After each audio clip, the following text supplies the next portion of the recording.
मुंबई महानगर पालिका के चुनाव जैसे जैसे करीब आते जा रहे हैं, वैसे वैसे उम्मीदवार मतदाताओं के बीच ज्यादा से ज्यादा पहुंचने की कोशिश कर रहे हैं।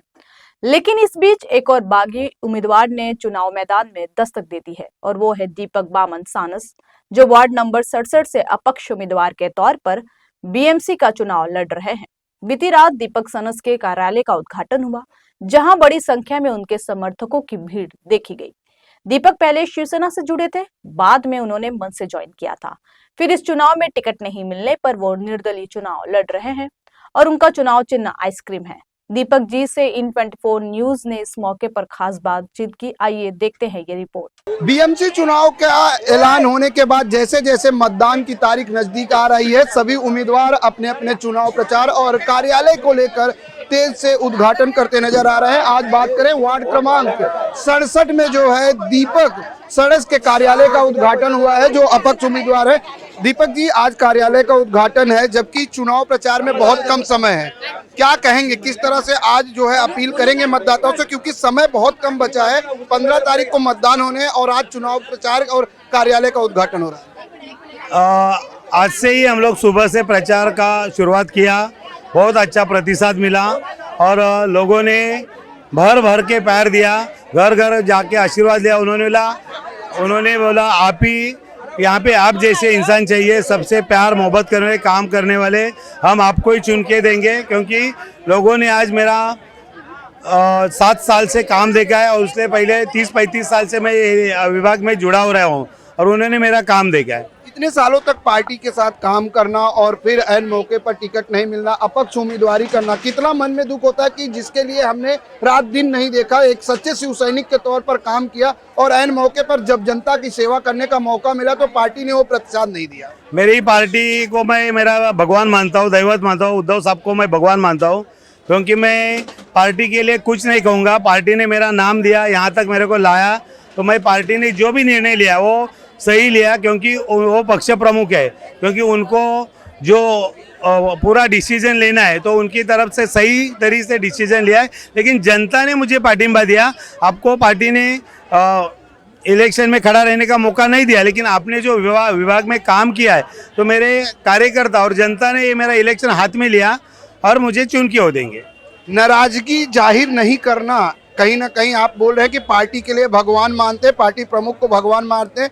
दूसरी तरफ जो नाराजगी लोगों के अंदर थी, कई ऐसे कार्यकर्ता नाराज हैं कि आपको टिकट नहीं मिला, आप जनता के कहने पर चुनाव मैदान में हैं, लेकिन जो बाकी उम्मीदवार हैं, आखिर अपक्ष लड़ने की जरूरत क्या पड़ी? क्या पार्टी की तरफ से कोई कॉल या मैसेज आया कि रहने दो, नेक्स्ट टाइम चांस देखते हैं? पार्टी की तरफ से कॉल आया था, लेकिन मैंने बोला साहब मुझे माफ़ करो।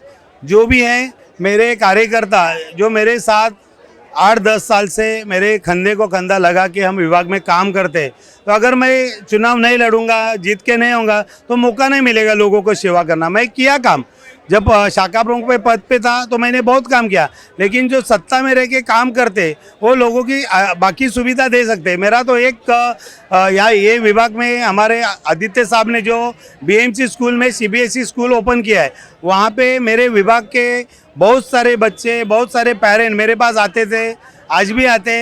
एडमिशन नहीं मिलता उनको, क्योंकि स्कूल ही सीट ही फुल हो जाते हैं। तो मैं नगर चौक बनने के बाद ये करना चाहता हूँ कि ये स्कूल की सीटें कैसी बढ़ेंगी, डिवीज़न कैसे बढ़ेंगे, और गरीब बच्चे, अमीर बच्चे जो भी पढ़ना चाहते उनको वो स्कूल में एडमिशन दिलाने का मैं कोशिश हूँ। इसलिए मैं ये एजेंडा उठाया। अभी पार्टी के सिंबल पर चुनाव मैदान में नहीं है, क्या जो शिव सैनिक हैं आपके साथ वो अभी भी समर्थन में है? 150 शिव सैनिकों ने मेरे साथ रिजाइन दिए, छोटे छोटे कार्यकर्ताओं ने। उन्होंने बोला हम शिव सैनिक रहेंगे, क्योंकि शिव सैनिक ये पद बाला साहब ने दिया है, वो कोई निकाल नहीं सकता है। पद जा सकता है, लेकिन शिव सैनिक वो हमारे दिल में है, हमेशा रहेगा। और ये जो जनता है, आम नागरिक है, हर पार्टी के लोग हैं, वो मेरे साथ है और मुझे वो चुनाव में लगता है इस चुनाव में मनसे के साथ युति कितना फायदेमंद होगी? नहीं, वो मैं बोला ना, राज साहब है, पक्ष प्रमुख है, उन्होंने जो डिसीजन लिया है वो योग्य है।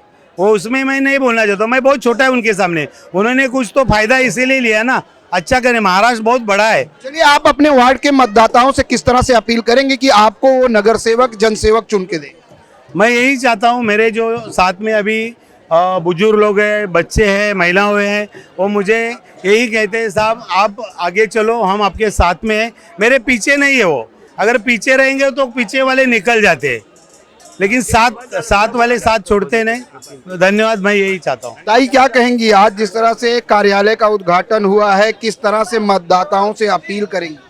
हम तो मतलब इस तरीके से ही करेंगे कि हमारा जो शाखा प्रमुख जिस तरीके से उन्होंने काम किया है इस विभाग में, तो आप यहाँ के जो काम है वो उन्हें पूरे मालूम है, और उनके साथ हमारे जैसे माजी नगर सेवक हैं, वो उसे अच्छा मार्गदर्शन करेंगे और उसको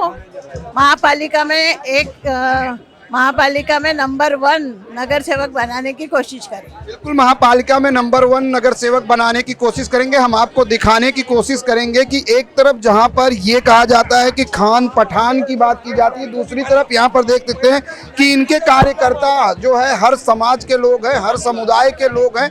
लगातार उनके कार्यालय के बाहर भारी भीड़ है। पिछले कई सालों से शिवसेना में काम करने के बाद जब टिकट नहीं मिला तो नतीजन उन्हें अपक्ष उम्मीदवारी करनी पड़ी है। अब देखने वाली बात यह होगी कि जब 15 तारीख को मतदान होगा और 16 तारीख को नतीजे आएंगे तो वार्ड क्रमांक 67 में किसके सर पर ताज सजता है।